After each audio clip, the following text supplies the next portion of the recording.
नमस्कार बच्चों, कैसे हैं आप सब लोग।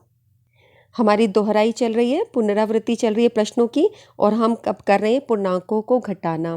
मैं फिर से आपको बताना चाहती हूँ कि पूर्णांक वो टॉपिक है जो आप क्लास 6 में पहली बार पढ़ते हो, लेकिन अगर आप ध्यान नहीं दोगे तो 7th 8th 9th 10th सारी क्लास गड़बड़ हो जाती हैं अगर तुमने इस टॉपिक पे ध्यान नहीं दिया। ठीक है, आगे से रिलेटेड क्वेश्चंस आते हैं। सो आपके आगे की क्लासेस के लिए बहुत ये ज़रूरी चीज़ है जो आपको इसी क्लास में सीखनी है, क्योंकि अगली क्लासेस में इस पर बात नहीं होती, क्वेश्चंस और टफ होते चलते हैं। ठीक है, सो तैयार हो, शुरू करें।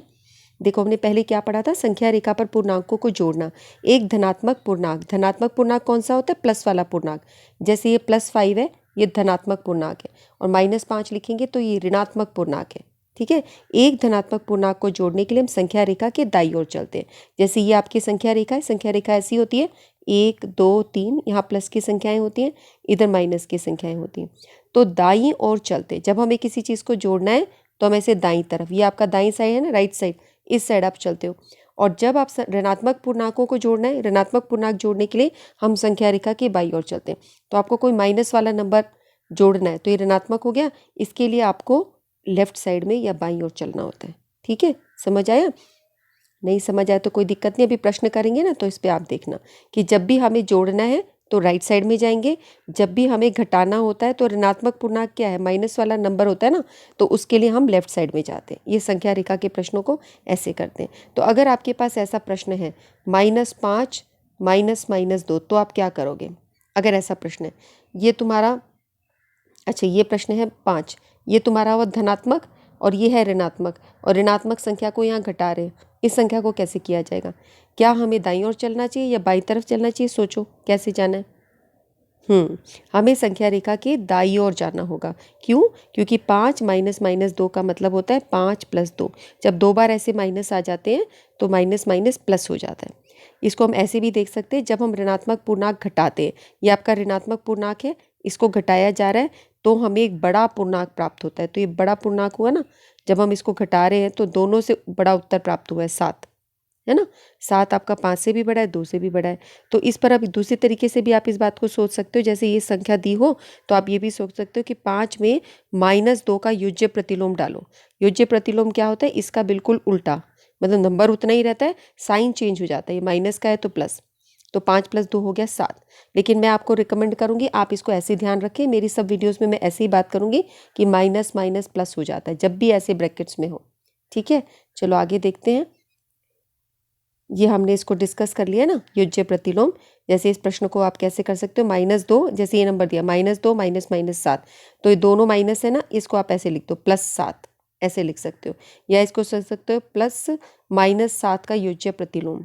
बस तुम ऐसे ही सोचो, जब भी ऐसे दो नंबर आए ना, आपने यही सोचना है, माइनस माइनस प्लस, ऐसे करना है। ठीक है, और ब्रैकेट के बाहर अगर प्लस है, अंदर जो भी संख्याएं हैं वो वैसे के वैसे बाहर आ जाएगी। माइनस की संख्या है तो माइनस के तौर पे आएगी, प्लस की संख्या है तो प्लस के तौर पे आएगी। तो ब्रैकेट के बाहर प्लस का निशान है तो ये संख्याएं ऐसे बाहर आती हैं, ब्रैकेट के बाहर माइनस का निशान है तो इस संख्या का निशान बदल जाता है, माइनस माइनस प्लस हो जाता है। ये ध्यान रखिए। ठीक है, चलिए अब प्रश्नों को करें। जैसे ये प्रश्न है 7 -7, तो इस क्वेश्चन में हमारा नेक्स्ट स्टेप होगा 7 + 7। हमने क्या करा, माइनस माइनस को प्लस कर दिया। ठीक है, फिर यह हल करके क्या आ जाएगा, 0, क्योंकि एक संख्या माइनस की एक संख्या प्लस की है तो हम क्या करेंगे, घटाएंगे, घटते ही 0 आ गया। आप ये भी सोच सकते हो -7 से +7 कैंसिल हो गया। इन नंबरों को देखो, इसका नेक्स्ट स्टेप क्या होगा, माइनस माइनस क्या होगा, प्लस। तो मैं कैसे लिखूंगी, 10 + 15, इसको मैंने ऐसे लिख दिया। अब ये दोनों जुड़ के दोनों प्लस के नंबर है, ये आ गया। पहला प्रश्न हो गया। दूसरा प्रश्न हो गया, अगला देखिए, यहाँ पर भी माइनस माइनस प्लस होगा तो मेरा नेक्स्ट स्टेप हो जाएगा 25 + 37। अब इसको जोड़ो, 7 और 5 12, 4 और 2 6, ये हसल आ गई। 7 और 5 12, एक हसल, 4 और 2 6।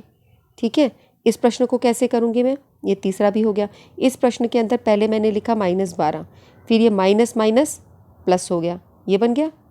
देखा आपने, -12 लिखा पहले, फिर माइनस माइनस प्लस लिखा। अब एक माइनस की संख्या एक प्लस की संख्या, तो हम क्या करेंगे, इसको घटाएंगे। तो 12 में से 12 गए, 0। ये दोनों प्रश्न एक जैसे हैं। ठीक है, अगर मैं बोलूँ -7 का युज्य प्रतिलोम बताओ तो 7, 7 का युज्य प्रतिलोम बताओ तो -7। वो दो संख्याएं जिनको जोड़ के 0 आता है, पिछली वर्कशीट में किया था ना हमने, इससे पिछली जो 38 नंबर वर्कशीट गई है, तो वो योज्य प्रतिलोम होते हैं जब दो संख्याओं को जोड़ के 0 आ रहा है। तो 12 का योज्य प्रतिलोम हुआ -12, -12 का योज्य प्रतिलोम हुआ 12। ठीक है, अब पांचवा प्रश्न करें।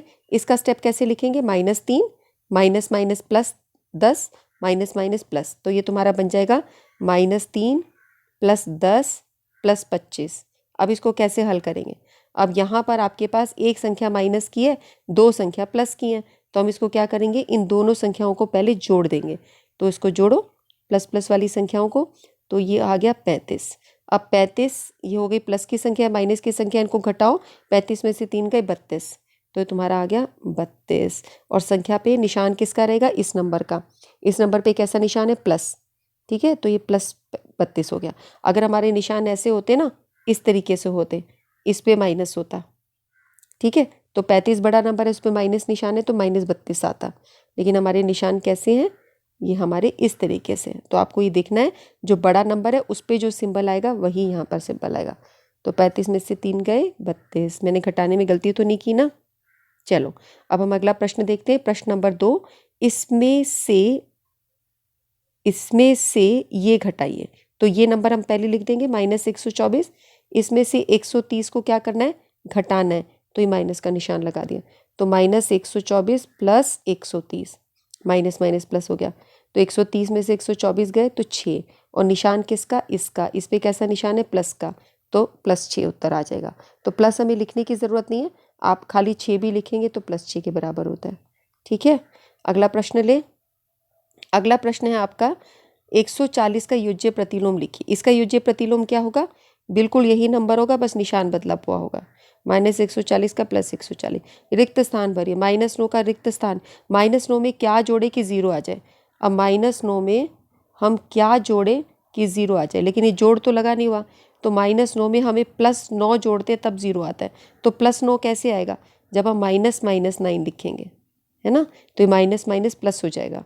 तो यहाँ पर आएगा -9, ये आ जाएगा -9। हो गया। अगला देखिए, 25 + -24, तो यहाँ ब्रैकेट खोलोगे तो आएगा 25 - 24, ऐसे आया। और 25 में से 24 गए तो क्या उत्तर आया? 1, तो यहाँ 1 उत्तर आएगा। ठीक है, 1 आंसर आया, 1। ठीक है, इसके साथ ये वीडियो की फिनिश हो रही है। 2 गज की और 6 फीट की शारीरिक दूरी का पालन करें, क्योंकि अभी कोरोना गया नहीं है। आप इस वीडियो को शेयर कीजिए, लाइक कीजिए, सब्सक्राइब भी कीजिए, क्योंकि सब्सक्राइब करने से आप अपने पुराने वीडियो सारे देख सकते हो जो भी हमारे बने हैं। कमेंट सेक्शन में कमेंट करो कि जो मैं ये मेहनत कर रही हूँ उसका कुछ फ़ायदा हो रहा है कि नहीं हो रहा। मुझे बताओ कि आपको समझ आ रहा है कि नहीं आ रहा। और एक ट्रिक मैं और बताऊं कि अगर कोई चीज़ नहीं समझ आती ना, उसका कारण ये होता है कि उस वक्त हमारा फोकस, हमारे माइंड का अटेंशन वहाँ नहीं होता। तो वीडियो को पॉज करके आप पीछे करके रिवाइंड करके फिर दोबारा सुनेंगे, आपको सारे रूल सिर्फ मेरी आवाज़ सुनने से ही याद हो जाएंगे। अगर आप किसी चीज़ को 2-3 बार सुनते हो ना, तो वो हमें लर्न हो जाता है। तो ये मैं आपको एक टेक्निक बता रही हूँ, अपना ध्यान रखो। हम फिर मिलते हैं। नमस्कार।